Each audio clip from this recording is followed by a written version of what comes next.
Hello, my name is Lyra and I'm 33 years old. I'm about to tell you a story that has taken me a long time to articulate and share. As I reflect on the past, the memories of my tumultuous relationship with Dorian, my now ex-husband, flood my mind.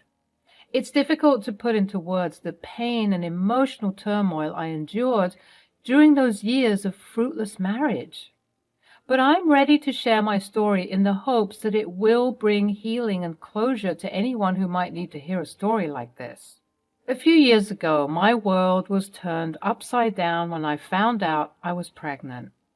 It should have been a joyful time filled with anticipation and excitement.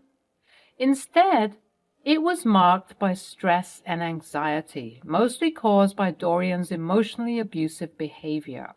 The man I thought would be my rock and support system seemed more interested in his career than in our growing family.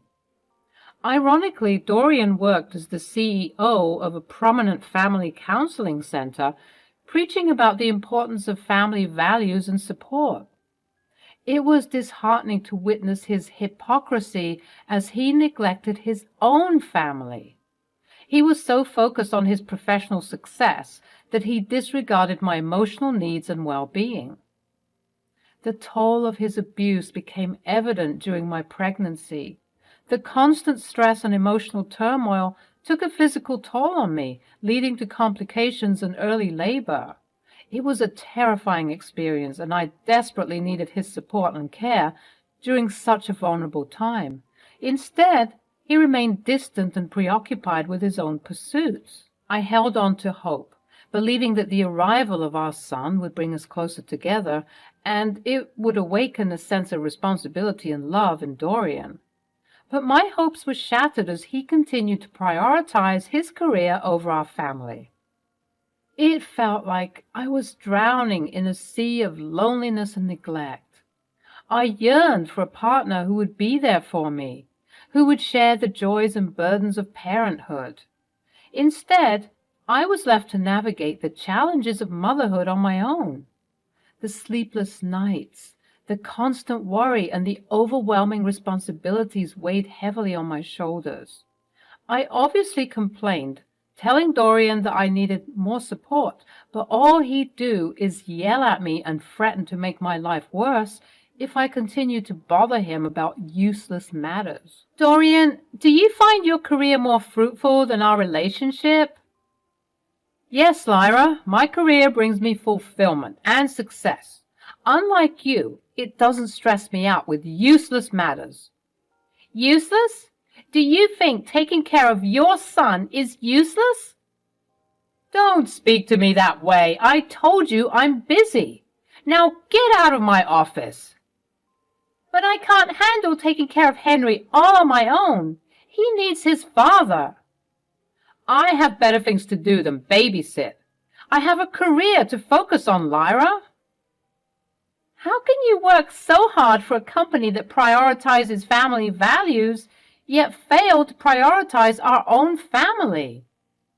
How dare you question me? You will regret saying that, Lyra. I'll make sure of it. Honestly, Dorian, do your worst. I'm sick of your attitude and I'm done with you.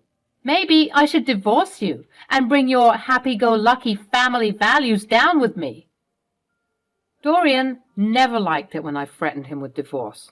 It would be bad for business, as he would put it. So saying this made him very angry, and surely enough, he'd always make me pay for it with more verbal and emotional abuse. Months passed, and Henry grew up with little presence of his father. Dorian's absence in his life became more pronounced with each passing day. As much as it was extremely difficult, I was determined to provide a loving and stable environment for Henry, choosing to shoulder the responsibility of raising him alone. Henry's first birthday had come around, and when I tell you this man deserves an Oscar for his performance, you have to believe me. When family and friends came over to celebrate, he made sure to plaster on the fakest smile, acting as though being the best dad ever was his forte. In addition to our guests being present, Dorian had invited some people to publicize this momentous occasion for his place of work. He said that it would be good for his brand as a loving father and husband, which couldn't be further from the truth. Even though I was sick of his duplicity, I was glad that I at least had some help. But as everyone will tell you, one thing that children don't do is lie. They will not hesitate to show you how they truly feel about you, and my little Henry was no exception.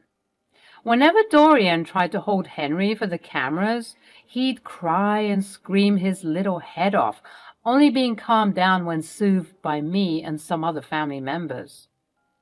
People thought it was quite odd that Henry would cry bloody murder whenever his loving and present father would try to hold him. But Dorian awkwardly brushed it off by saying things like, "Must be the cologne I'm wearing," or "I'm starting to think that the Oedipus complex is kicking in." Nonetheless, the press publicity that he hired were recording everything as was requested. But I overheard him tell them not to post all of the posts and pictures that made him look like a bad father, reassuring them that Henry was probably fussy and colicky. It was jarring for someone like me, who knew the extent of Dorian's horridness being coated in fake smiles and laughter.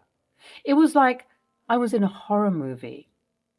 Although Henry's first birthday could have been better, I was glad that things ended smoothly in the end. I mean, with a father like Dorian, a half-decent party was the best that you'd get. No amount of fakeness and duplicitousness could cover up all of the ugliness that Dorian was hiding beneath.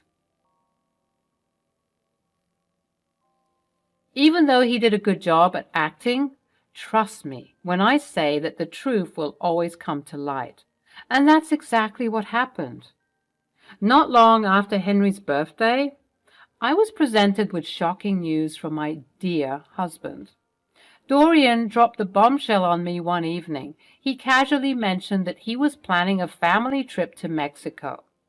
My heart sank as the reality of the situation hit me.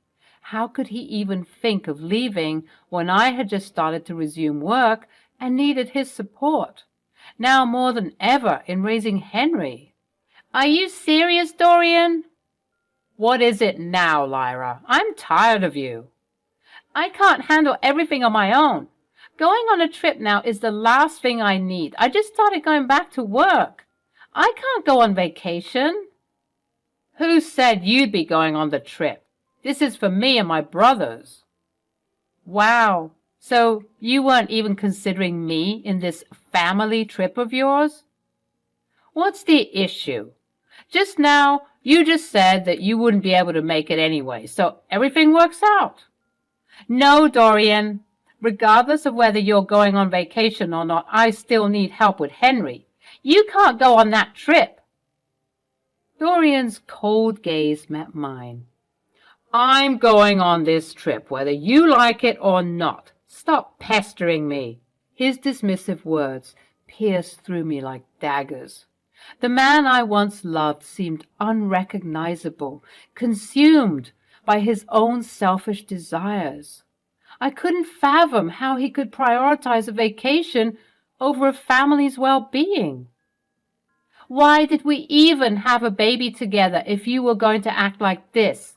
I was sobbing at that point, unable to fathom this behavior.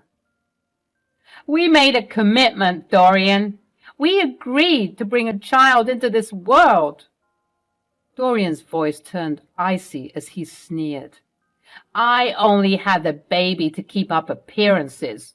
If I'd known that you'd be this pissy about it, I wouldn't have had a kid. It's a burden I regret every day." His words hit me like a punch to the gut. The man standing before me was no longer the person I fell in love with. I married a monster, someone who cared more about his own image than the happiness and stability of our family. Unable to bear the weight of my shattered dreams and broken heart, I sobbed uncontrollably. The realization that I had married someone so callous and cruel overwhelmed me. How had I been so blind? Dorian's final words cut through the silence, fueling the fire of my despair. When I come back, I expect to find a wife who is docile and obedient. No more of this nonsense. I didn't know it then, but that night a newfound strength rose within me. Despite the pain and heartache, I knew I had to protect myself and Henry from this toxic individual. I made a silent vow to rise above his expectations and reclaim my independence. As Dorian embarked on his trip to Mexico, I naively hoped that his absence would bring some relief from his constant abuse. Little did I know that the torment would continue, albeit in a different form. It started with a notification on my phone several hours after he left. Unusual transactions and exorbitant amounts began appearing on my credit card statement. Panic surged through me as I realized that Dorian was using my card to fund their lavish vacation. How could he stoop so low? I immediately dialed Dorian's number, my voice trembling with anger and disbelief. "What the hell is going on, Dorian? Why are you charging everything on my credit card?" His response dripped with malicious satisfaction. "Consider it punishment for all the lip you've been giving me lately. You'll literally pay for your defiance." Fury coursed through my veins. How dare he exploit my finances as a means of control? "Go to hell, Dorian." In his rage, Dorian retaliated. "Oh, you want to act tough now?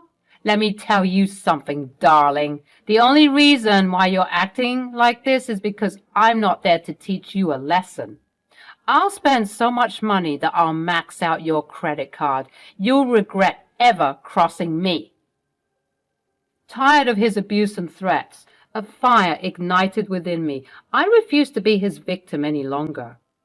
"Go ahead, Dorian, do your worst, because I promise you, I will ruin your life just as you've ruined mine." With renewed determination, I took the first step towards freeing myself from this nightmare. I cut the call and proceeded to block him so that I wouldn't get deterred from my mission. That very day, I was in the works of hiring a skilled lawyer recommended to me by a close friend and initiated divorce proceedings. Thankfully, it didn't take long to schedule a meeting a couple of days later. After explaining my horrid story to him, my lawyer advised me to gather as much evidence as possible to expose Dorian's true nature and to maximize my benefits from the awaiting divorce settlement. I meticulously combed through the security camera footage in our home, capturing instances of his aggression and cruelty. I also gathered text messages and voicemails that showcased his abusive behavior, leaving a trail of evidence that would shatter his carefully constructed facade. But I didn't stop there. I reached out to the publicity team Dorian had hired for Henry's birthday party. I pleaded with them to provide me with the pictures and footage of Dorian and Henry, demonstrating that even his own son felt unsafe and uncomfortable in his presence. Thankfully, after hearing and sympathizing with my story, they complied. They helped me out tremendously, sending me all of the evidence I wanted and wished me well on my journey for justice and reparations. The pieces were slowly coming together. With the help of some friends who had told me to leave this man long ago, I managed to finish my investigation within the week, all the while continuously documenting the frivolous charges he would make on my credit card as further evidence of his trying to control and abuse me. I didn't care to disable the credit card because I knew that I would make the money back, and more, from the divorce. I let him think he was hurting me just so that I could hurt him much more in the end. The evidence I accumulated would serve as a powerful weapon in this battle for justice.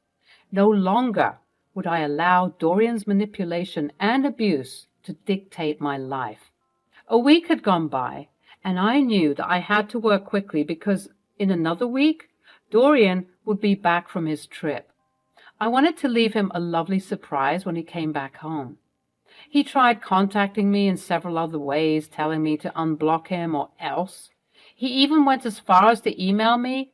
Little did he know that I would only add it to the roster of evidence against him because even though he'd reach out, he'd never failed to leave a trail of threats behind. Even though the threats were growing in ferocity and intensity, I was steadfast in my quest for justice. If ever there was a time to leave, surely it was now, when he wasn't even in the country. I was scared, that much was true, but I was even more terrified of what would happen if I would stay with him, especially after ignoring him for the entirety of his trip. I knew that there was no turning back. I had to leave, and I had to leave him for good. I became consumed with the pursuit of my freedom, deciding to move Henry and me out, as well as all of my belongings, to stay with a close friend of mine. Dorian's trip to Mexico became the catalyst for my liberation. His attempts to break me only fueled my determination to break free from his toxic grip. The storm was brewing, and I was ready to unleash its fury. My determination grew stronger, fueled by the love I had for myself and Henry. Together, we would rise above the darkness and rebuild our lives on a foundation of strength and resilience. A total of 12 days had gone by ever since he'd left, and I was extremely proud of all my progress. I had managed to find a lawyer, begin building a case, and move out of that toxic environment. I knew that I couldn't have done it without the help of my friends and family. Without their help and support, I definitely wouldn't have been able to move out and move on so quickly. As I was finalizing moving out and collecting the last of my belongings, I got a call from one of Dorian's brothers. Knowing that it was probably Dorian himself seeking to reach out after ignoring him for so long. "Hello?" "Georgia, I'm sick of this insolence." "Why are you calling me? I don't want to speak with you." "Are you still up to your childish antics? Having a baby messed up your head, huh?" "What do you want?" "I just wanted to let you know, since you insist on not unblocking me, that when I and the boys come back from our vacation, we'll be headed home for a celebration. So you better prepare some nice food for us." "Ha! You're hilarious if you think I'm going to do all of that for you and your brothers. I have a baby to take care of. I'll let you get all of your childishness out of your system before we return, because it's not just me and my brothers coming back. I've invited over some important shareholders of the company, so everything needs to be prepared for them. Have the food ready, and you better dress up nice. We'll be coming back early in the morning, so everything better be ready by then." I was fuming. How could he speak to me in such a way? Hearing him speak now made me realize how foolish I'd been this entire time. Taking off those rose-tinted glasses made me realize just how ugly this man was. He was a monster, a demon, and I was disgusted to know that I'd been with him this entire time. Instead of showcasing my newfound strength and determination by lashing out at him, I paused and took a deep breath. "Okay, Dorian, don't you worry. You and your brothers and your superiors are all going to be shocked by what I have in store for you." "That's the spirit. That's the type of wife I want. Okay, talk later. I'll text you a list of all the dietary restrictions and stuff." I hung up the call and proceeded to make my way out of the door, leaving behind the divorce papers on the kitchen counter as well as my ring. I took the last of my belongings and left the home, saying goodbye to a life that had plagued me for so long. Dorian's return from his lavish trip to Mexico 2 days later was met with a scene that left him dumbfounded and embarrassed. I'm sure when he stepped through the front door, his eyes widened in shock to find the house eerily quiet and half empty. The absence of his wife and child coupled with the conspicuous presence of divorce papers on the kitchen counter, must have left him reeling in disbelief. Oh, how I wished I could have witnessed the complete shock and horror etched across his face. I relished the thought of him realizing that his reign of control and manipulation had crumbled beneath the weight of my determination. But alas, I was bombarded with calls from his 5 brothers and a seething Dorian himself, his anger palpable through the phone. As I reluctantly answered the call, Dorian's voice exploded with rage. He demanded an explanation for everything, reiterating that these important shareholders were with him and they were just as confused as he was. And so I calmly informed him that I was divorcing him, that the walls of his deceit were closing in, and that he would be lucky if he could ever comfortably show his face in this town again. Confusion and desperation laced his voice as he demanded clarification. I challenged him to check the news, and surely enough, as was planned, the local tabloids splashed his scandalous downfall across their front pages. The man who touted family values, the leader of a company built on ideals of love and support, stood exposed as a hypocrite, his true nature laid bare for all to see. With the help of the very publicists he had hired for our son's birthday, I orchestrated a campaign to reveal the toxic truth of our relationship, spreading the news far and wide through social media and word of mouth. Dorian's swift downfall was not limited to public humiliation alone. The repercussions of his actions rippled through his professional life. His superiors, once impressed by his charm and seemingly perfect family life, saw through this facade. They deemed him an embarrassment, a stain on their reputation, and swiftly terminated his employment. One of his former superiors, in a scathing remark, stated that keeping Dorian on the job would be bad for business, exposing him as an anomaly, a contradiction to everything their company stood for. Stripped of his title, reputation, and social standing, Dorian became a pariah in the eyes of the community. The man who once held his head high, respected and admired, was now reduced to a pitiful figure, desperately trying to salvage what little remained of his shattered life. As for me, I reveled in the knowledge that my escape from his clutches was imminent. The divorce proceedings were underway, and with the weight of evidence and the support of my legal team, I knew I stood on solid ground. Dorian's desperate attempts to plead for my return played out like a broken record. Each plea met with resolute rejection.